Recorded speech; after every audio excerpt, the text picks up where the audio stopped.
comment séduire le recruteur dès les 5 premières minutes. C'est ce qu'on va voir dans cette vidéo. Allez, top jingle!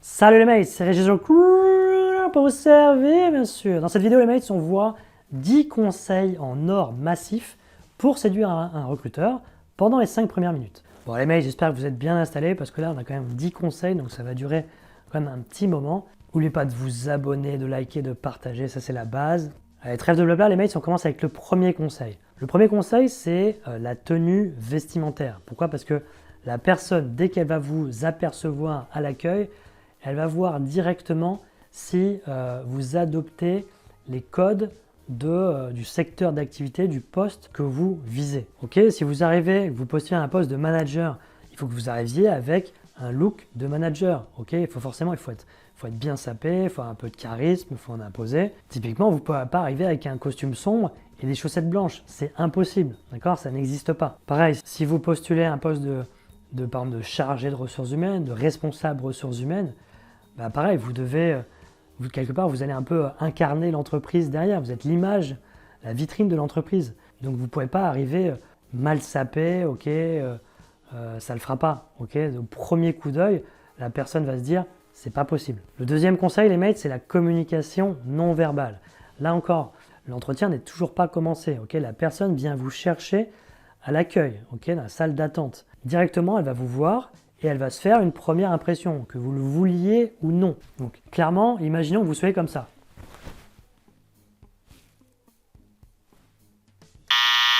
Ça va pas le faire, ok? Si vous avez la jambe qui se balade comme ça, ultra stressée, ça va pas le faire non plus. Donc dès cette première impression, quand elle vous voit, la communication non verbale doit être maîtrisée. Donc c'est quoi? C'est le regard, c'est le sourire, c'est la posture, c'est la gestuelle, ok?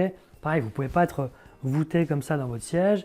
Voilà, c'est du b à bas, mais il faut bien avoir conscience que c'est pas juste tout ça, il ne faut pas le maîtriser que pour l'entretien. C'est bien avant l'entretien que ça commence. Donc ça, c'est la partie communication non verbale. Et je veux juste dire que ça montre aussi votre professionnalisme. Okay, c'est que l'entretien, il n'est pas encore commencé, mais la personne vient vous chercher. Vous êtes déjà professionnel, vous êtes déjà dans l'entretien. Le troisième conseil, les mates, pour séduire le recruteur très rapidement, c'est quand la personne vient vous chercher à l'accueil et qu'elle vous emmène à la salle d'entretien, okay, il y a ce laps de temps, okay, peut-être que vous allez prendre les escaliers, peut-être que vous allez prendre l'ascenseur. Il faut utiliser ce moment-là pour que la personne ait envie de travailler avec vous déjà, okay, que le courant passe, que le feeling passe. Donc normalement, c'est la personne qui va vous mettre un peu dans les conditions, qui va essayer de vous mettre à l'aise et qui va lancer un petit sujet de conversation un peu au hasard. Et lors de cet échange, vous devez essayer de vous rapprocher sur des sujets. Par exemple, essayer de trouver, je sais pas, ça dépend du sujet sur lequel il vous lance, mais ça peut être du sport, ça peut être comment vous êtes venu, ça peut être ce que vous voulez, mais vous essayez de faire en sorte que le courant passe à ce moment-là, okay, tout en maîtrisant déjà les codes de la communication non verbale avec le sourire, le regard et tout ce qui va bien. Le quatrième conseil, les mates, c'est d'assurer sa présentation. Tous les débuts d'entretien, on le sait, c'est soit présentez-vous, soit parlez-moi de vous, ok? Et là, il faut que vous soyez capable de vous mettre en valeur dès le début de l'entretien. Et ça, pour être vraiment à l'aise là-dessus et ne pas faire de faux pas, il faut l'avoir préparé en amont, bien évidemment. Donc quand je dis assurer sa présentation, c'est faire une présentation de 2-3 minutes, ok, pas plus, pour donner envie au recruteur d'en savoir plus sur vous. Le cinquième conseil, ne pas réciter tout son CV, ok. Si vous voulez séduire un recruteur en début d'entretien, il ne faut surtout pas l'endormir dès le début de l'entretien, ok. Tous ceux qui arrivent, enfin je dis tous ceux, toutes celles et tous ceux qui arrivent en entretien et qui veulent déballer leur CV quand on leur demande de se présenter, c'est pas intéressant, ok. Le CV, la personne l'a déjà reçu, elle a accepté de vous rencontrer, donc c'est-à-dire qu'elle est intéressée par ce qu'il y a sur votre CV. Le but, c'est pas que vous fassiez de la paraphrase et de réexpliquer tout ce qu'il y a sur votre CV. Ça ne va pas l'intéresser. Et du coup, j'embraye sur le sixième conseil, c'est donner en début d'entretien des infos croustillantes qui ne sont pas sur votre CV. Donc ces fameuses infos croustillantes, déjà, ça peut être une synthèse de votre parcours, d'accord? Là, c'est pas de la redite. Vous facilitez le travail du recruteur en allant extraire les informations importantes. Okay, vous lui évitez de faire ce travail-là. Vous pouvez par exemple préciser à l'oral la taille des équipes que vous avez managées, des évolutions de carrière que vous avez eues au sein de telle entreprise. Et oui, parce qu'en général, sur le CV, on met le dernier poste qu'on a eu dans telle entreprise. On ne va pas remettre tout l'historique. Donc vous voyez, c'est à chaque fois des choses importantes qui ne sont pas sur votre CV que vous pouvez mentionner. Et ça va de pair avec le 7e conseil, les mates, qui est de faire ressortir vos 3-4 grandes compétences. Là encore, c'est quelque chose qui n'est pas sur votre CV, que à la limite un recruteur peut deviner, ok, mais il a besoin de l'entendre de votre bouche. Donc je dis n'importe quoi, ça peut être expérience en tant que manager sur des équipes de management d'équipes de plus de 10 personnes, par exemple.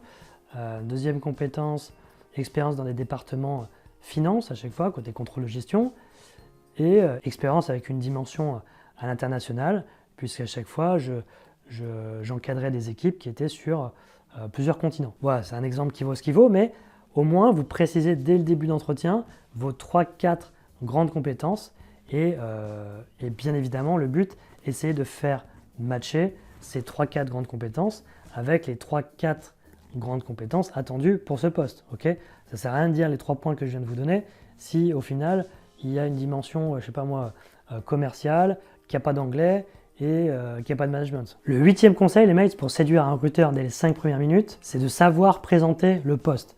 Alors ça, c'est la base. C'est la base pour un premier entretien. Et n'oubliez pas que c'est la base pour un second entretien. C'est-à-dire que, je fais une petite parenthèse, mais toutes celles et ceux qui ont un deuxième, voire un troisième entretien, les entretiens, ils commencent quasiment toujours de la même façon. C'est qu'est-ce que vous avez compris du poste? Qu'est-ce qui s'est dit à l'entretien précédent? D'accord?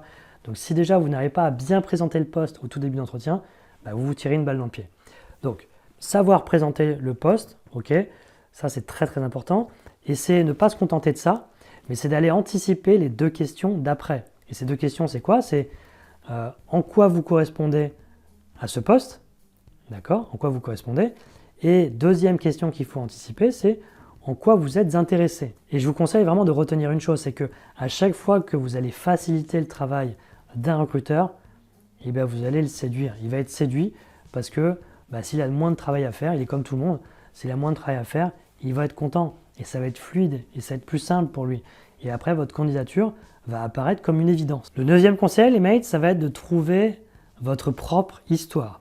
Alors quand je dis une propre histoire, c'est pas d'aller raconter n'importe quoi et d'inventer quelque chose, ok? Pas du tout. Donc trouver son histoire, c'est en fait essayer de démontrer en quoi tout ce que vous avez pu faire dans votre vie privée, ça peut être du sport, ça peut être des associations, ça peut être la culture, des voyages, tout ce que vous voulez, en quoi ça vous a amené naturellement vers le métier que vous voulez faire aujourd'hui.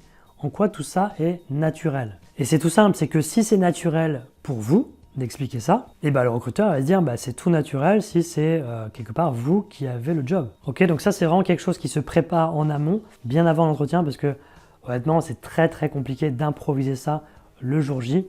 Il vaut mieux avoir sa petite histoire quelque part qu'on peut raconter en entretien. Alors il ne faut surtout pas que ça fasse appris par cœur, ok, ça on oublie. Il faut faire comme si on improvisait, d'accord, mais on n'improvise pas. Et enfin, 10e conseil, les mates, c'est de savoir expliquer votre plan de carrière à 3-5 ans, ok. En gros, où est-ce que vous voulez être dans 3-5 ans? Et surtout, expliquer en quoi le job pour lequel vous êtes là aujourd'hui en entretien, c'est une étape vers ce que vous voulez faire dans 3-5 ans. Et encore mieux, si l'entreprise a la capacité de vous accompagner vers cet autre job que vous voulez faire dans 3-5 ans, qui est normalement la suite logique, ok, l'étape d'après sur votre poste, c'est tout bénef, ok. Là, vous allez grandement intéresser l'entreprise parce que, pour rappel, une entreprise, elle veut éviter le turnover, ok. Donc, si elle arrive à vous faire monter en compétences et à garder les bons dans l'entreprise et à les faire monter, pour elle, c'est tout bénef, ok, elle a tout réussi. Elle a tout gagné. Donc voilà les mates, les 10 conseils que je voulais vous donner. J'espère que vraiment ça va vous être utile. Si vous avez des questions, n'hésitez pas à laisser dans les commentaires. Dans la description, les mates, sous la vidéo, dans la description, vous avez plein de liens qui vous emmènent sur le site réussir son entretien d'embauche.com, du 6 entre chaque mot. Là-bas, vous avez des conseils, vous avez des formations, vous avez des coachings individuels, vous avez des coachings groupés. Ok, logiquement, vous allez trouver tout ce que vous voulez. Si vous ne trouvez pas, vous m'envoyez un mail et on s'arrange. Ok, en tout cas, vraiment, merde pour vos entretiens. J'espère que ça va très bien se passer. N'hésitez pas à laisser justement des retours de ces entretiens dans les commentaires, que ça puisse servir un peu aux uns et aux autres. Ok, et moi, je vous dis à très vite pour une prochaine vidéo. Allez, ciao les mates!